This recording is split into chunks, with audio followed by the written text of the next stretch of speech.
മക്കൾ ആരെങ്കിലും ബാംഗ്ലൂർ പഠിക്കുന്നുണ്ടെങ്കിൽ ഷഹാന ഷെറിൻ എന്ന മലയാളി പെൺകുട്ടിക്ക് സംഭവിച്ചത് നിങ്ങൾ അറിയണം. വെറും 23 വയസ്സ് മാത്രമായിരുന്നു ഷഹാന ഷെറിന്റെ പ്രായം. മലപ്പുറം ജില്ലയിലെ ഒരു സാധാരണ കുടുംബത്തിൽ ജനിച്ച ഷഹാന ഒരുപാട് സ്വപ്നങ്ങളോടുകൂടിയാണ് ബാംഗ്ലൂരിലെ കുസൂർഹള്ളി കോളേജിൽ അഡ്മിഷൻ എടുത്തത്.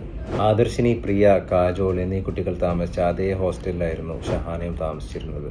ഒരു ദിവസം കൂട്ടുകാരുടെയൊക്കെ കൂടെ നൈറ്റ് ലൈഫ് ഒക്കെ എൻജോയ് ചെയ്യാൻ വേണ്ടി പബ്ബിൽ പോയി തിരിച്ചു വന്ന ഷഹാന അസാധാരണമായി പെരുമാറാൻ തുടങ്ങി. ആരോട് സംസാരിക്കില്ല, എപ്പോഴും എവിടെയെങ്കിലുമൊക്കെ ആയിട്ട് തനിച്ചായി മാറിയിരിക്കും.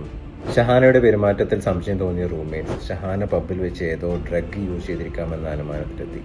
പിന്നീട് ഇവർ ഷഹാനയെ നിരന്തരം നിരീക്ഷിക്കാൻ തുടങ്ങി. ഷഹാനയുടെ വീട്ടുകാർക്കും ആശങ്കകൾ വർദ്ധിച്ചു.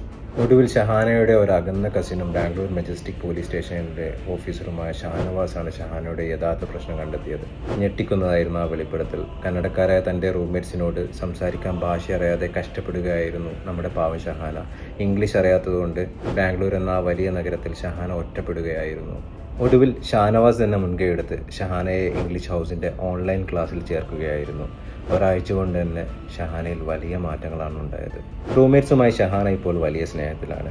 ഷഹാനയുടെ ഇംഗ്ലീഷിന് ബാംഗ്ലൂർ മെട്രോ ട്രെയിനിനേക്കാൾ വേഗതയുണ്ടെന്നാണ് ആദർശിനിയും കാജോളും പ്രിയയും പറയുന്നത്. നിങ്ങളുടെ മക്കൾക്ക് ഇതുപോലൊന്നും സംഭവിക്കാതിരിക്കട്ടെ.